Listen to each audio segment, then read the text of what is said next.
Hello students, आज हम vacuole के बारे में पढ़ेंगे। वैक्यूल जो है एक ऑर्गेनेली है जो सेल्स में पाई जाती है। वैक्यूल जो है दोनों में, प्लांट सेल और एनिमल सेल दोनों में पाई जाती है। अगर हम वैक्यूल के स्ट्रक्चर की बात करें तो वैक्यूल जो है एक बैग लाइक स्ट्रक्चर होता है। बैग लाइक इसकी स्ट्रक्चर होती है और जो ये सिंगल मेम्ब्रेन से कवर्ड होता है।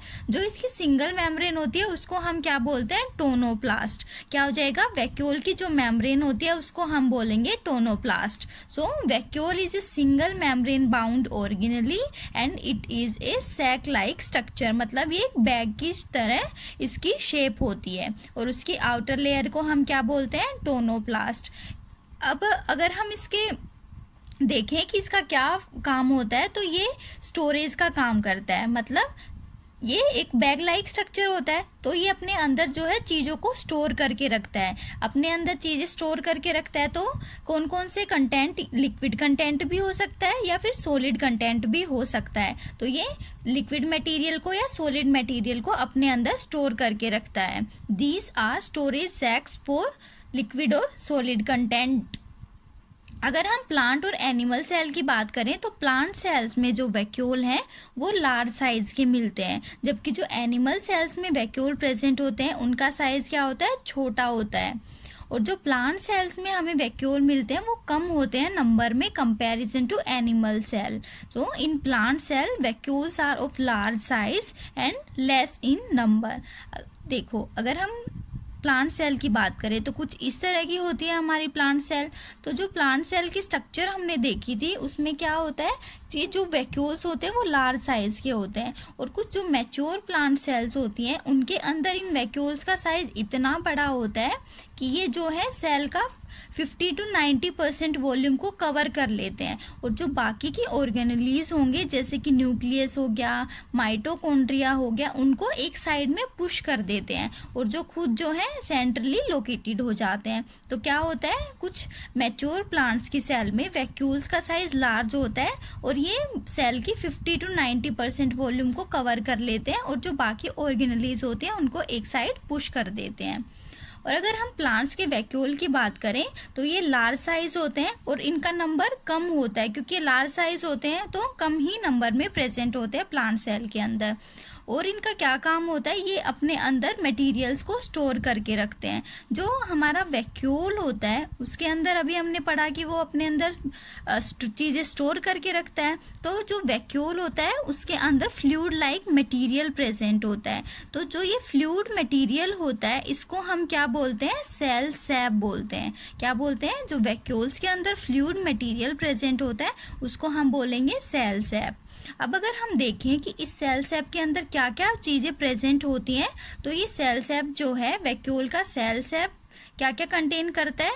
Amino acids, sugars, proteins, minerals, इन सब चीज़ों को अपने अंदर स्टोर करके रखता है। तो अगर हम नेक्स्ट पॉइंट देखें तो plant cell vacuoles provide turgidity and rigidity. जो प्लांट सेल के अंदर वैक्यूल्स प्रेजेंट होते हैं वो प्लांट सेल को टर्जिडिटी और रिजिडिटी प्रोवाइड करते हैं। अभी हमने बात की थी, ये था प्लांट सेल के वैक्यूल्स के बारे में। अभी हमने क्या बोला था? एनिमल सेल का। एनिमल सेल के अंदर जैसे ये कोई भी एनिमल सेल है तो इसके अंदर क्या होते हैं? छोटे छोटे साइज के वैक्यूल्स प्रेजेंट होते हैं और ज़्यादा नंबर होता है क्योंकि इनके साइज में छोटे होते हैं तो और नंबर में ज़्यादा होते हैं। किसमें? एनिमल सेल में। So in animal cell vacuoles are small size and more in number. अगर हम कुछ यूनिसेलुलर ऑर्गेनिजम्स होते हैं जैसे अमीबा हो गया, उनकी बात करें तो उन ऑर्गेनिजम्स में क्या होता है? कुछ वैक्यूल्स प्रेजेंट होते हैं जिनको हम फूड वैक्यूल्स बोलते हैं। ये क्या करते हैं? ये अपने अंदर खाना स्टोर करके रखते हैं, इसलिए हम इनको क्या बोलते हैं? Food vacuoles. So in unicellular organisms like amoeba some vacuoles store food and these vacuoles are known as food vacuoles। अगर हम कुछ और यूनिसेलुलर ऑर्गेनिजम्स की बात करें तो उनमें जो वैक्यूल्स प्रेजेंट होते हैं उनका क्या काम होता है? वो जो है सेल के अंदर जो वाटर का कंटेंट होता है, वाटर के अमाउंट को मेंटेन करके रखते हैं। मतलब जो अगर सेल के अंदर एक्सेस जो वाटर होगा उसको मेंटेन करके रखते हैं, उसको बाहर निकाल देते हैं और जो सेल के अंदर वाटर के कंटेंट को बैलेंस करके रखते हैं। कुछ यूनिसेलुलर ऑर्गेनिजम्स में क्या करते हैं, वैक्यूल्स वाटर को बैलेंस करके रखते हैं।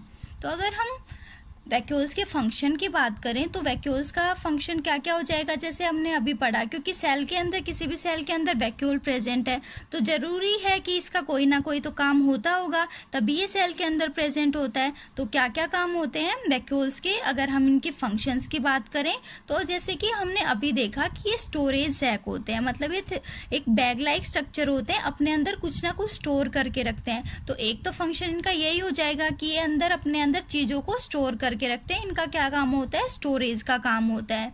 ये अपने अंदर कोई लिक्विड या सॉलिड कंटेंट को स्टोर करके रखते हैं। दूसरा हमने अभी क्या देखा कि जो प्लांट की सेल होती है उनको वैक्यूल्स क्या प्रोवाइड करते हैं, टर्जिडिटी और रिजिडिटी। तो सेकंड फंक्शन ये हो जाएगा कि these vacuoles provide turgidity and rigidity to plant cell. अभी हमने यूनिसेलुलर ऑर्गेनिजम्स में वैक्यूल्स की बात की थी कि ये जो है वाटर को बैलेंस करके रखते हैं सेल के अंदर। तो इनका थर्ड फंक्शन क्या हो जाएगा, these maintain the water level in the cell, okay, and helps in the elimination of excess water from the cell. जो सेल के अंदर एक्सेस वाटर प्रेजेंट होता है उसको एलिमिनेट करने में हेल्प करते हैं। So students, this was about the